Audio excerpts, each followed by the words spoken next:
Today, I wanted to talk about the healing power of love, and specifically the healing we do for ourselves in learning how to love ourselves.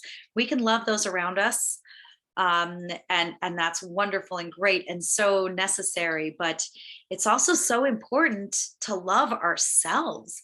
And oftentimes, it's that inability to love ourselves that often manifests as chronic disease, illness, or it comes out in so many different ways. But that inability to love ourselves completely will will certainly eat us alive and make us sick. It's calling for our attention, like that need to love ourselves. And we live in this society that fills our brains with all of these things that make it so difficult to do that. We are born with all of these excuses coming at us for reasons why we shouldn't love ourselves, why that's not okay, or even this notion that it's selfish to love ourselves, which is ridiculous. How can we truly love the world or love other people in our life if we don't love ourselves first? We need to know what that is. Um, and this last weekend, such a powerful, magical weekend. It was amazing.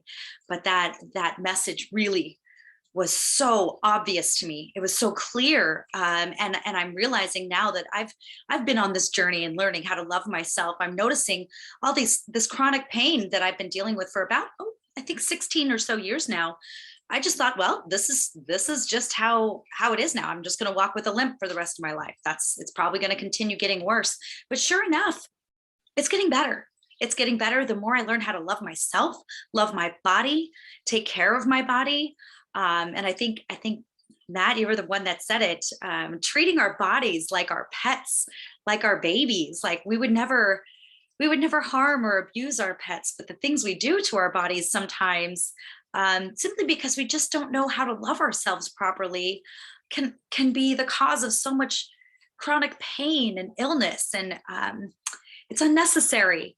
And so, one thing that a little trick, I guess, that is something that I'm learning to use, and it's something that's going to continue come up, because as we do this self-examination and we try to figure out what part of myself am I having a hard time loving, well, it's layers of an onion. We're going to have to keep peeling back and peeling back. And if we're doing things right, well, this journey is going to go on for our entire lifespan here in these bodies. So um, I just want to share what works for me. So um, in those moments when you're feeling agitated or triggered, or I know oftentimes it's so easy to be, well, this person did XYZ and that made me angry. That hurt my feelings.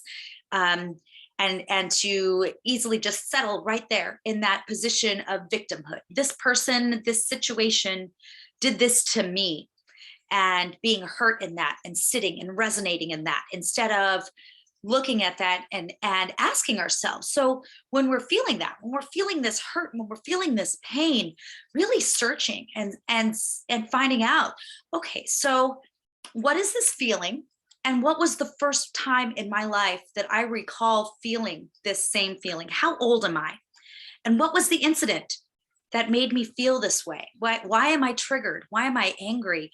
And so often, I find for myself anyways, I certainly can't speak for everyone, but for myself, I find that when I'm reacting that way, it's more often fear.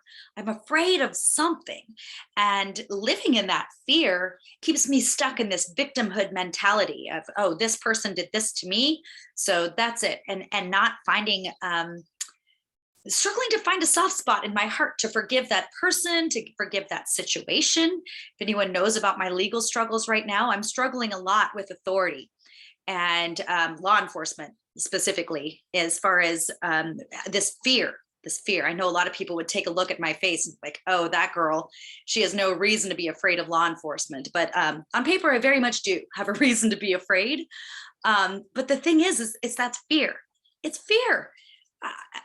When I look around and I check in with myself and I'm grateful for what I have, that's all it is. It's fear. I have everything I need. Everything's fine. I'm okay.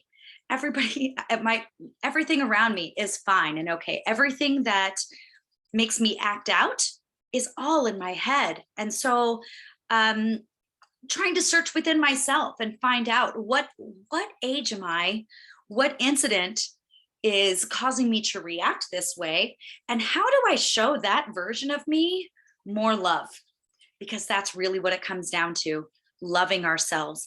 And what with a lot of therapy and a lot of help, um, external help and guidance, I'm being able to learn how to love myself through different, I can't even call them objects because they're my loved ones, and you'll see our children behind me.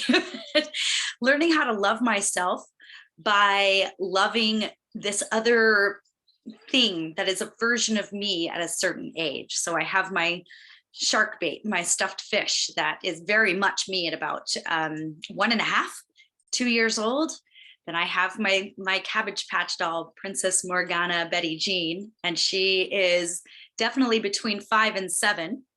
And then this here is my Khaleesi, which I feel is probably me in right now, right now. So it helps me a lot to, if I don't know how to love myself, watch and observe how I put love into these things, like these versions of my child self or this other version of me, by jazzing them up a little bit, hugging them on them a little bit hard, maybe putting in a movie that would be something I'd really enjoy at that age, and just like really taking it in, and finding true joy in that.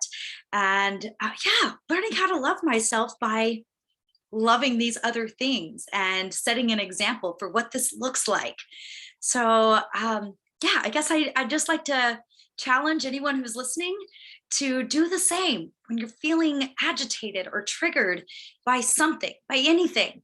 Stop, pause, and ask yourself, why does this feeling come up, and how far back did this begin? When did I start feeling this way, and what age am I, and what does it look like to show that version of myself unconditional love?